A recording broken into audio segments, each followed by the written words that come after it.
तासी 45 kilometre वेगाने जाणाऱ्या 400 metre लांबीच्या आगगाडीस 400 मीटर लांबीचा पूल ओलांडण्यास किती वेळ लागेल? तर विद्यार्थी मित्रांनो, या ठिकाणी आपल्याला वेळ काढायची आहे.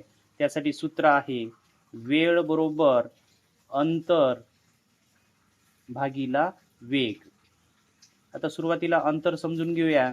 तर एकूण अंतर बघा, 400 मीटर लांबी ही आगगाडीची आहे, म्हणून 400 प्लस 400 मीटर लांबीचा पूल आहे, म्हणून ती सुद्धा लांबी आपल्याला ऍड करावी लागेल आणि याला भागीला 45 करूया.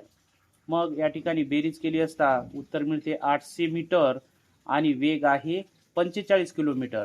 मग अंतर मीटरमध्ये आहे आणि वेग किलोमीटरमध्ये आहे, यासाठी आपल्याला या अपूर्णांकाला 18/5 ने गुणून दोन्ही एकक समान करावे लागतील.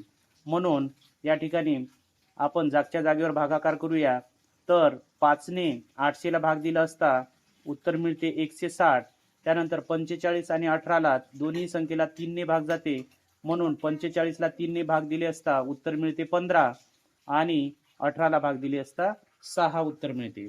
त्यानंतर 5 त्रिक 15 आणि 160ला 5 ने भाग दिल्यानंतर उत्तर मिळते 32.